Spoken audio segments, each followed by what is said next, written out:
Sherry. So I also did a personality test too. My results is ENFJ. I'm extroverted, intuitive, feeling over thinking, judging over perceiving. What about you? What did you get? Hey Sherry, I took the test twice and I got the same results, same as you, ENFJ, which is extroverted, intuitive, feeling, and judging.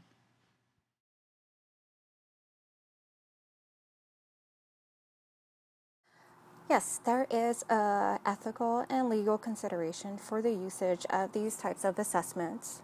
Um, First of all, there is rights for the individual, and it is one confidentiality of the results and informed consent of the use of the results, and also having the right of expectations that there would be only qualified people to score and evaluate the test, as well as having the right to expect that the test is fair for all people.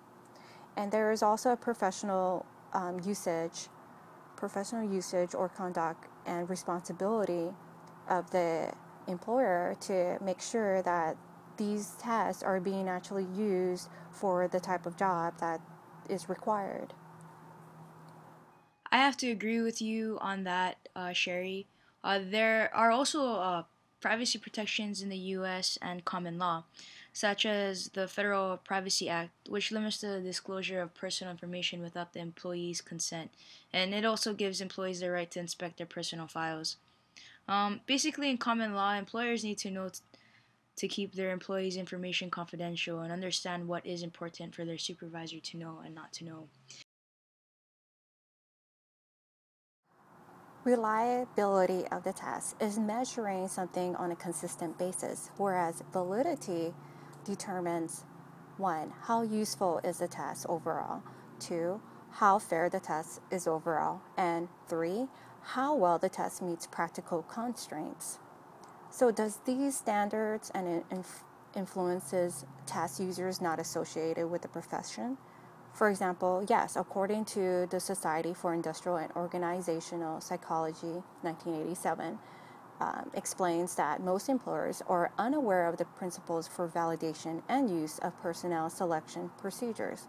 And certainly, the vast majority of educational administrators and policymakers who determine how to use tests and cite test results in making inferences about the quality of education have never viewed a copy of any of the various standards in educational measurement and testing.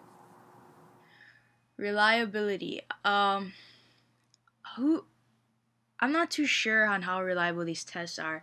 Like I said, I took the test twice, and although it came out the same, the results were varying, as in the percentages. So who's to say if I took this test tomorrow that it'd still be the same tomorrow? I might get a different score. So um, your feelings and emotions can change. So like some people have their bad days, some people have their good days, and other people can vary based on emotions and the surroundings around them.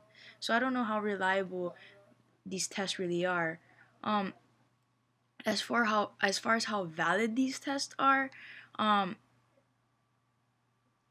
so the question is, so does these tests measure what you are supposed to measure? So like the book said, if Jane scored higher on a mechanical comprehension test, can we be sure that Jane possesses more mechanical comprehension than Jim? I've taken tests where it says, you should be this, you would fit better in this this job or this field of work. And I look at it and honestly, I don't think so. There's been times where it was completely wrong. It was completely something off of what I wanted to do and what I felt that I was capable of doing.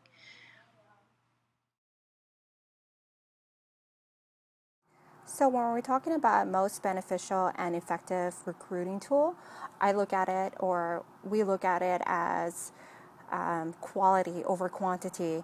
And one example of a tool like that is LinkedIn.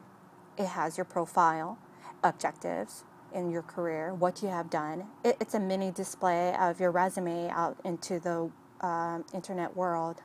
So I think that is one effective tool. Hey Sherry, LinkedIn's a really good one. I know a friend who's used it and she was recruited on there and she has a really good job now.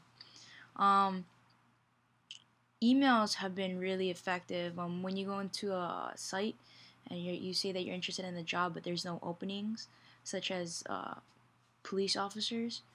If you go in there and say notify me when there's a job opening, and then they go ahead and notify you when there are job openings, and that's been really effective. Also, liking Facebook pages. For example, I like the Army Human Resources Command, and a lot of the times things get emailed to people's military email, and a lot of the soldiers don't check it, so they miss out on opportunities. So just by liking this page, they announce it on everything, so they're able to reach out to more soldiers who could probably be fit for a certain job that's opening, or when they should be turning in their packet so that they can go up higher or try for a new position.